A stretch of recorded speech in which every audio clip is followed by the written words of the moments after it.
कृषी दिनानिमित्त मी शुभेच्छा देतो।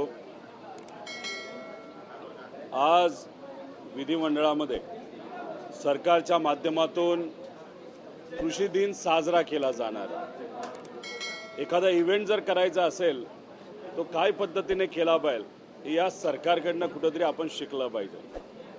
आज कृषी दिनानिमित्त तुम्ही इव्हेंट करणार आहात, कार्यक्रम करणार आहात, पण हे जे गजनी सरकार आहे म्हणजे विसरबोळा कारभार, गजनी सरकार विसरबोळा कारभार अशी यांची परिस्थिती आहे। तुम्हाला सर्वांना माहीत असेल इलेक्शनच्या काळामध्ये फार घसा कोरडा होऊस तर सरकारमध्ये असणाऱ्या सर्व नेत्यांनी जाहीर केलं होतं की आम्ही 7-12 कोरा कोरा कोरा करू, पण ती फक्त घोषणाच राहिली, त्याच्यावर काय झालेलं आपण सगळ्यांनी बघितलेलं नाही।